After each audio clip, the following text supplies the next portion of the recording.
Before carrying out any practical work in the laboratory, you will need to ensure you're wearing the appropriate protective clothing, such as lab safety jacket, safety goggles, safety gloves, and safety footwear.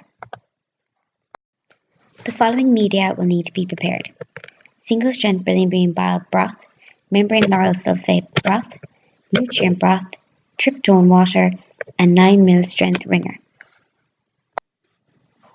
In this video, I will demonstrate how to prepare single strength bilirubin bile broth. You will need bilirubin bile broth, distilled water, a beaker, a top pen balance, weight boat, spatula, test tubes, test tube rack, spatula, pipette, pipette pump, Durham tubes, magnetic stir, heating mantle, and autoclave. How you prepare bilirubin bile broth is by weighing out 12 grams of single strength bilirubin bile powder using a sterile spatula into a weigh boat. The bilirubin bile powder is then placed into a beaker and made up to the mark with 200 ml of distilled water. The solution containing the single strength bilirubin bile broth is placed onto a heating mantle with a magnetic stir inside the beaker and stirred to mix the contents. A sterile 10 ml pipette is used to transfer 10 ml of the single strength bilirubin bile broth into each test tube. A Durham tube is then placed into each test tube. The test tubes are capped and placed into an autoclave at 121 degrees for 15 minutes. Once sterilization was complete, the test tubes are then stored at room temperature until use. The steps for preparing nutrient broth. The materials you will need are nutrient broth, distilled water, beaker, top pen balance, weight boat, spatula, test tube rack, spatula, pipette, pipette pump, magnetic stir, and autoclave. This is the method which you should follow in order to prepare nutrient broth. 0.65 grams of nutrient broth powder should be weighed out using a sterile spatula and placed into a weigh boat. The nutrient broth powder will be transferred into a beaker and made up to 50 ml with distilled water. The solution containing nutrient broth is placed onto a heating mantle with a magnetic stir in the beaker and stirred to mix the contents. A sterile 10 ml pipette was then used to transfer 10 ml of nutrient broth into the test tubes. The test tubes are capped and placed into an autoclave at 121 degrees for 15 minutes. After sterilization, the test tubes are stored at room temperature until use. In this video, I have demonstrated how to prepare nutrient broth and single strength bilirubin bile broth. The same steps apply for the other media that is required. Make sure that you make enough media so that you can complete the experiment a couple of times, just in case you need to, if any errors occur. Also, make sure you make the media before starting the practical work. This will save time. For college-based lab purposes, it was not permitted to bring in water samples from sources such as river, tap water, or wells due to health and safety risks. Therefore, a spiked water sample was prepared. The spiked water sample was prepared as following. An overnight E. coli culture was set up and a loopful was taken from this already prepared E. coli culture and placed into the nutrient broth.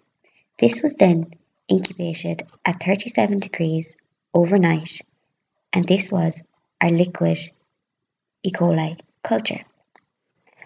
After incubation of the liquid E. coli culture of 24 hours, the following morning 0.5 ml was taken from the test tube containing the overnight E. coli culture, which was in the nutrient broth test tube, using a sterile pipette, and transferred into the 1 litre media bottle that already contained 500 ml of sterile water to mimic an E. coli contaminated water sample. This was known as a spiked water sample. This spiked water sample was used then to prepare the water samples.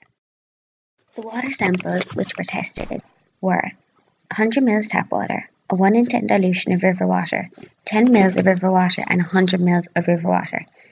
These samples were all prepared in duplicate. I'll now briefly explain how the water samples were prepared. 100 ml of tap water was added to the tap water container. This was done in duplicate. Then the 100 ml river water was prepared by using a sterile pipette and taking 100 ml from the spiked water sample and aseptically transferring it into a 100 ml plastic container. This was done in duplicate. The 10 mL river water sample was prepared by transferring 10 mL of the spiked river water sample aseptically using a sterile pipette into the container. This was carried out in duplicate. The 1 in 10 dilution of river water was prepared by using a sterile pipette. 1 mL of the spiked water sample was transferred into the beaker. Then, using a separate sterile pipette, 9 mL of the ringer dilute was aseptically transferred into the beaker which already contained the 1 mL spiked water sample. This was carried out in duplicate. The plastic containers containing 1 mL river water and 9 mL ringer were stored at room temperature until use. I will now demonstrate the procedure for the membrane filter technique for the isolation of E. coli type 1. The sterile absorbent pads in each petri dish were saturated aseptically using a sterile pipette with approximately 3 mL of the sterile membrane lauryl sulfate broth. This is done for 8 petri dishes as you have 4 water samples which need to be tested in duplicate. This should be carried out before filtering the water samples.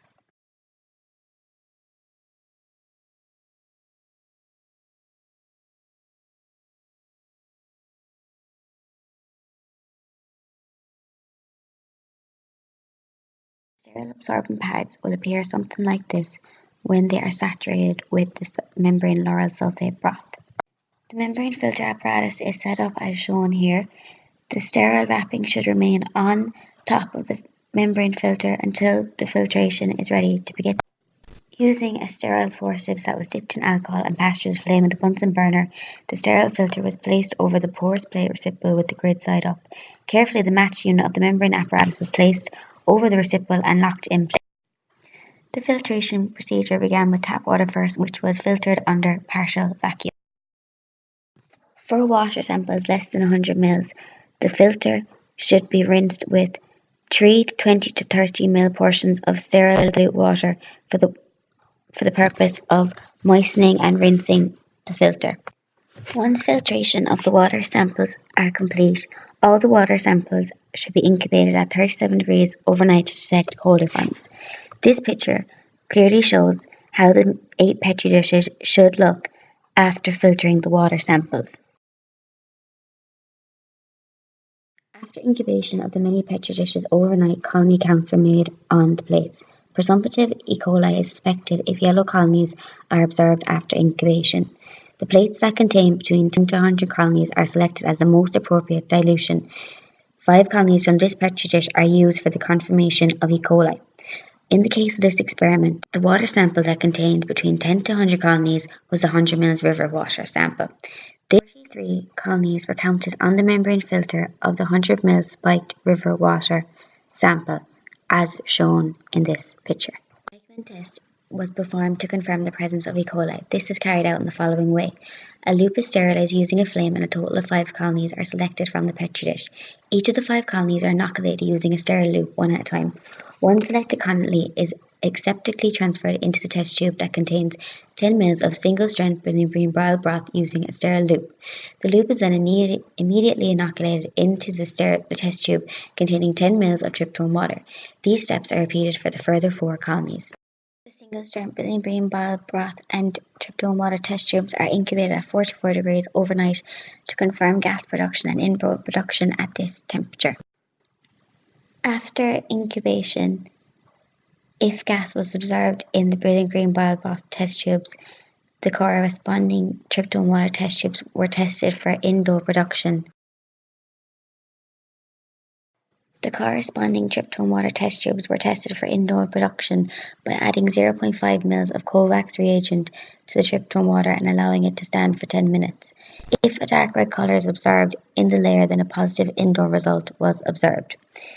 If there is gas in the test tubes and indole production occurs, then E. coli was confirmed. If no gas was found in the dirt tubes of the single-strength billion bean bile broth test tubes, then it would not have been necessary to carry out the test to indole production, because the colonies grown on the petri dish were not E. coli type 1. If the germ tubes had gas in them but no indole was observed when the test for indole production was carried out, this would indicate the coliforms were present but not fecal coliforms such as E. coli.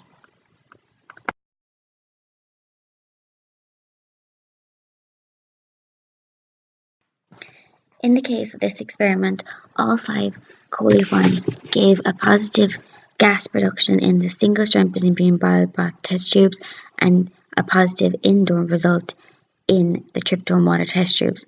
The sample was deemed to be 100% positive for E. coli.